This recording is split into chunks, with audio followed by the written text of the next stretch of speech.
quando você falou que tem alguns vascaínos que não são tanto, e é verdade. O problema, na verdade, eram uns mercenários babaca, filho das putas. Mas o América é um time tão tradicional.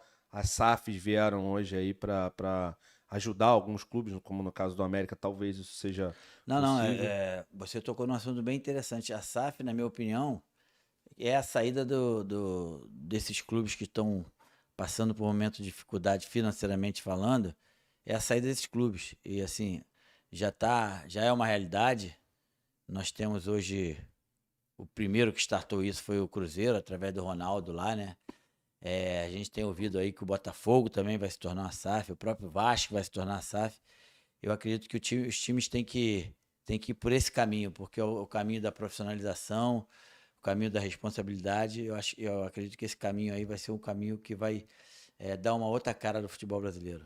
Você jogou fora do Brasil em alguns clubes que tinham dono, né? O Miami eu acho que tinha dono. Isso, nos Estados Unidos praticamente quase todos É, têm dono, né? todos têm dono. É, qual é a diferença de ter um dono para ter um presidente? Você acha que é muito mais profissional? Cara, na verdade é o seguinte, Porque também o, você o, jogou no Barcelona que é, é presidente, né? o independente, primeira coisa é que independente de ser dono, ter presidente, você tem que ser responsável. E Isso. você tem que ser profissional naquilo que faz. Infelizmente, se falando dos times aqui que nós temos no Brasil, a sua maioria, Uhum. eu não posso ser leviano de dizer todos, porque tem alguns que realmente têm algumas administrações profissionais.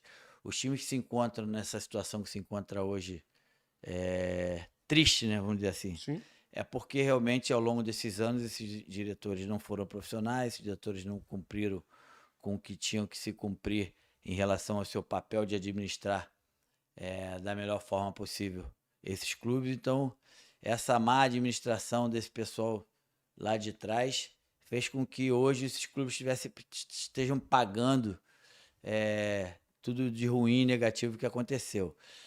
E volto mais uma vez a dizer, a SAF será com certeza uma grande saída. Eu particularmente presenciei diretamente o nascimento dessa SAF, o relator desse projeto foi o senador Carlos Portinho, meu amigo, colega no Senado. A gente teve a oportunidade de andar em algumas capitais para falar com presidentes de alguns dos principais clubes do Brasil.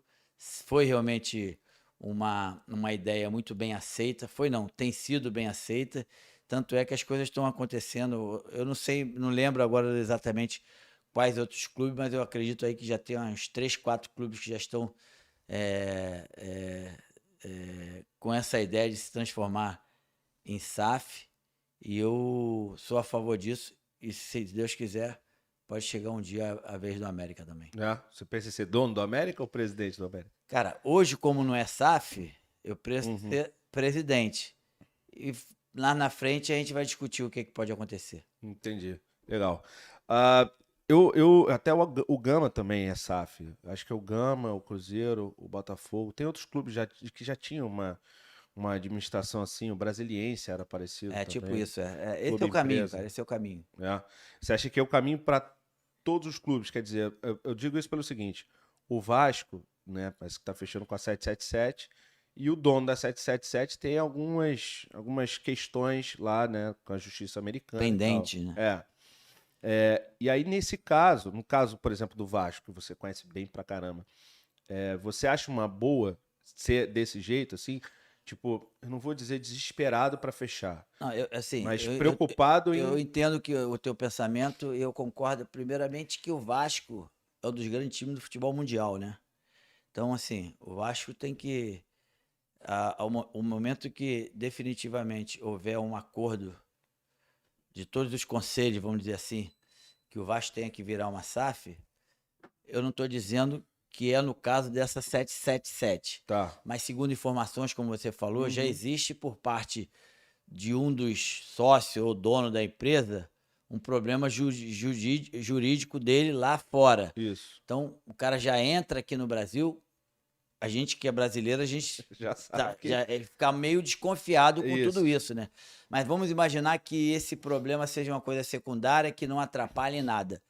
Eu espero que realmente aconteça. O Vasco precisa fazer uma mudança radical em relação à sua administração. Uhum. O Vasco tem tamanho, principalmente se falando de torcida, não preciso nem dizer, né? Não, claro. da grandeza do Vasco, de voltar a ser um time campeão, um time que conquista títulos importantes, que tenha no seu elenco grandes ídolos, vários grandes jogadores da história do futebol mundial surgiram no Vasco, e nesses últimos anos a gente não tem visto isso. Eu, particularmente, torço muito para o Vasco, para que o Vasco volte a ser, não ser grande, porque o Vasco será eternamente grande, mas volte a ser um time vitorioso, volte a dar alegria à sua torcida, volte a ter grandes ídolos, porque são essas coisas que fazem um time cada vez maior, né? Não, assim, com certeza. Eu sou América de coração, mas sou muito grato ao Vasco pela história que eu tive pro Vasco. Eu comecei no Vasco, fiz 1000 gols no Vasco, tenho uma estátua no Vasco. O Vasco foi o time que eu mais tive título na minha vida, e por mais que as pessoas possam entender que não, eu tenho uma gratidão muito grande pelo Vasco por tudo que aconteceu na minha carreira. Genial, cara. Uma das coisas que eu queria realmente saber era disso, porque a gente vê você batalhando pela causa, né? Assim, não só da IVE. Então, meu sogro tinha deficiência, ele teve poliomielite na infância também. Também era vascaíno, mas era teu fã. Mas era porque você sabe que tem vascaíno que e vascaíno que não é tanto, né? É verdade. Mas enfim, então, essa sua batalha, cara, é muito importante, porque só quem conviveu com alguém, né, com algum tipo de... alguém especial, né, algum tipo de deficiência e tudo mais, sabe quanto é difícil, né? Tipo, cada um tem a sua dificuldade. Ele, por exemplo, tinha dificuldade de locomoção, de subir, e às vezes não gostava de andar de cadeira de roda, mas em um determinado momento teve que andar. Nem todo lugar tem acessibilidade e tudo mais. Então, ver um cara que briga por isso é fundamental. E ver como você trata da sua filha como uma pessoa normal, que ela é um exemplo para quem também passa essa situação. Porque não é fácil, né? Assim, só voltando ao assunto do Vasco lá, quando você falou que tem alguns vascaínos que não são tanto, e é verdade, mas esses que não são realmente tão fã, eles faziam parte da época, então, mais daquela galera que fazia parte de uma torcida organizada que existia naquela época, que eu tive muito problema. Na verdade, eram uns mercenários babaca, filho das putas, profissional que torcia pelo dinheiro. Então, assim, quem não dava dinheiro para eles não significa nada para eles. Então, eu nunca fui de dar, até porque o meu era suado, né? Então não tinha como dar. E voltando ao que você está dizendo, que você falou aí, realmente, esses últimos 12 anos da minha vida dentro da política é um compromisso que eu tenho com esse segmento. Eu entrei para defender essas pessoas, para ser a voz dessas pessoas. A partir de 2015, depois da LBI, Lei Brasileira de Inclusão, que eu fui o relator,